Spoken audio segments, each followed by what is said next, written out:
For my speech, I'm here to explain that voting yes on Prop 30 will have negative outcomes on the state of California.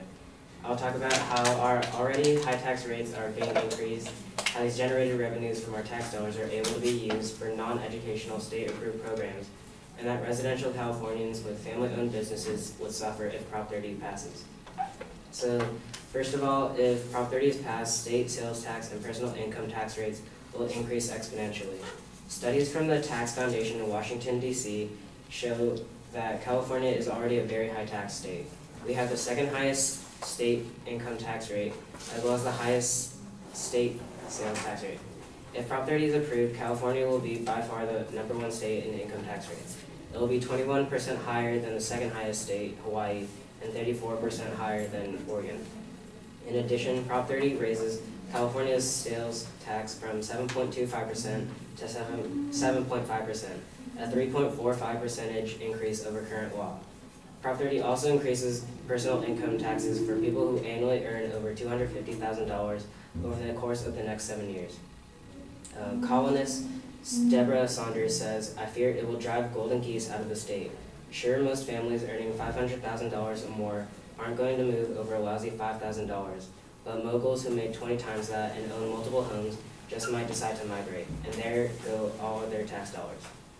Now, with the revenues generated from our increased tax dollars, they are available to be used on already existing state programs and other programs in the state budget that the government may feel is necessary. Prop 30 doesn't even include a single cut the Sacramento politicians are threatening. On the ballot, there are no requirements or assurances that any more money actually gets to the classroom, and nothing in Prop 30 reforms our education system to cut waste, eliminate bureaucracy, or cut administrative overhead. The revenues deposited into the general fund, the state's main operating account, support a variety of programs, including public schools, public universities, health programs, social services, and prisons. However, not all the programs get the same amount of money, and only a portion of the new revenues would be used to support higher school funding, with only the remainder of that portion for local public safety programs. Also, if Prop 30 is passed, it will most likely render the California School Boards Association's Proposition 98 lawsuit moot.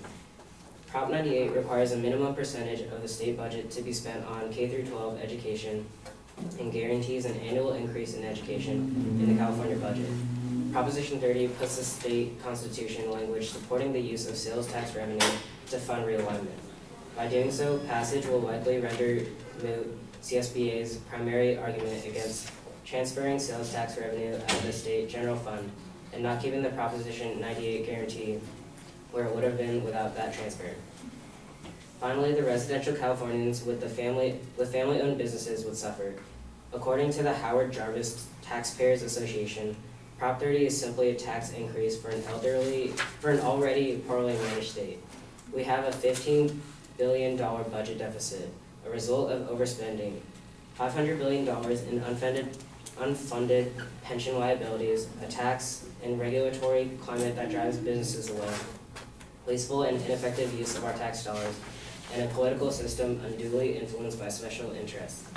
All Californians will be affected by increasing the current sales tax over $1 billion a year to a nation highest 8.4%. A sales tax increase will hurt California families and raise the price on everything from gas to clothes, items that they need every day. Income taxes for individuals and small businesses will increase up to 32%. Instead of creating jobs and investing in their communities, this tax increase will force family businesses to cut jobs, move out of state, or raise prices to pay the higher income taxes. The last thing we need to do in this economy is to kill more jobs and force more businesses to close. In conclusion, voting no on Proposition 30 will actually be more beneficial to the state of California, and that taxes will not be raised. The government cannot use the generated revenues for unnecessary state programs, and local jobs and businesses will not suffer.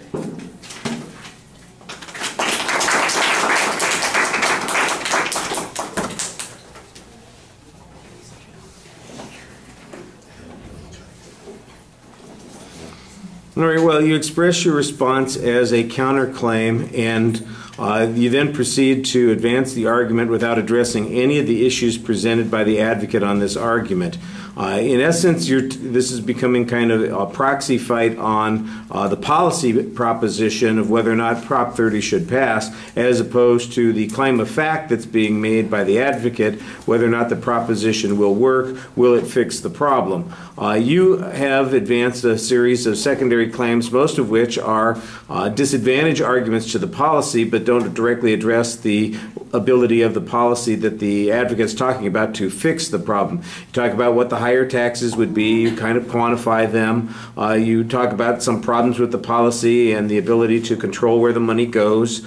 There's an argument that says that it might undermine the ability to use Prop 98 to guarantee increased funds. There's an argument that says that small family businesses will be harmed in some way, so it's going to have a consequence there.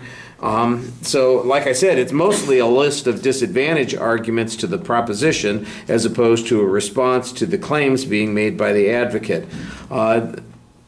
It's counterclaim, it's the rebuttal arguments, but they're not necessarily rebuttal arguments that address the issue. They tend to address the policy, and that's, I think, a little bit of a weakness here.